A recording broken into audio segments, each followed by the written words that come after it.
aku Apoteker Sandri, mari bahas terkait dengan hal ini.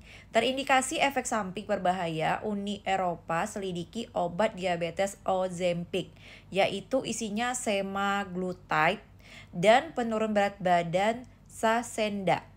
Jadi Saxenda ini isinya tuh liraglutide, tapi kerjanya hampir sama di GLP-1, jadi GLP strip 1, kayak gitu ya guys. Nah, ini akan saya ditampilkan juga berita terkait dengan hal ini karena masih berhubungan dengan obat ini juga. Oke, saya ditampilkan dulu ini ya guys. Uni Eropa selidiki obat diabetes dan obesitas disebut-sebut bikin penggunanya bunuh diri. Yang tadi dua itu salah satunya. Ada juga lagi artikel regulasi Eropa Inggris menyelidiki resiko bunuh diri dengan Ozempic dan obat serupa. Sama terkait dengan dua obat tadi yang saya disebutkan. Dan berita itu ternyata sudah ada sejak bulan Juli sampai sekarang dan Agustus terakhir saya dilihat beritanya. Kita bahas dulu sebenarnya apa itu Ozempic atau semaglutide. Udah pernah saya dijelaskan terkait dengan hal ini. Kalian bisa lihat di playlist Sandri terkait penurunan berat badan. Jadi dia ini digunakan untuk orang yang diabetes dan mengalami obesitas.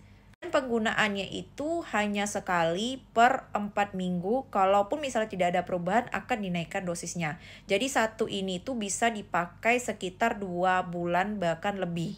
Dan dosisnya harus disesuaikan dengan dokter kembali karena ini merupakan obat diabetes terapi kedua. Jadi kalau lini pertamanya kalian pakai insulin yang biasa atau insulin novorapid dan sebagainya. Dan ini adalah terapi keduanya kalau kalian tidak ada mengalami perubahan sama sekali. Dan ditandai dengan adanya obesitas. Dan kembali lagi ternyata di agonis reseptor GLP-1 ini di penelitian itu Sandi terkejut juga ternyata dia akan mempengaruhi mental illness atau mental teman-teman semuanya sehingga terjadilah kasus seperti ini.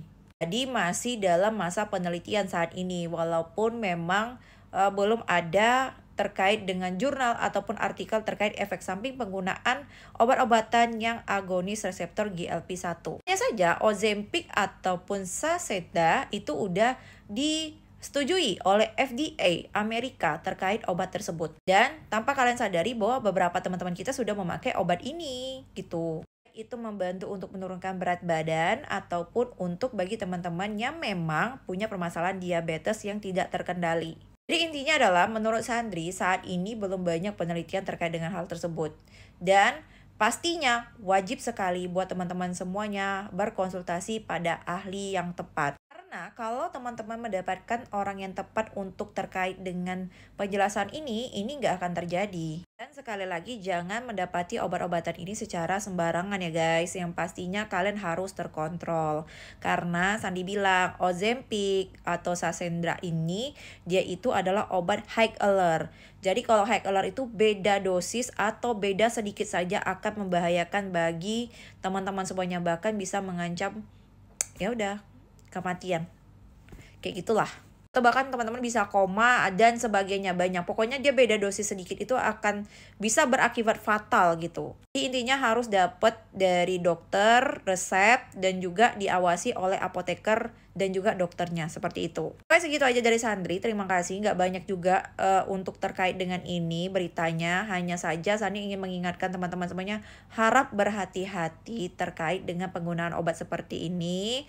Kalau kalian diresepkan gunakan sesuai dengan dosis yang tepat dan jangan menyarankan ke orang lain ya kalau dia tidak mau periksa, malah ada yang nyaranin ke orang lain ini pakai ini loh bisa loh. Jangan kayak gitu. Sandi mohon sekali, ini akan bisa membahayakan orang lain.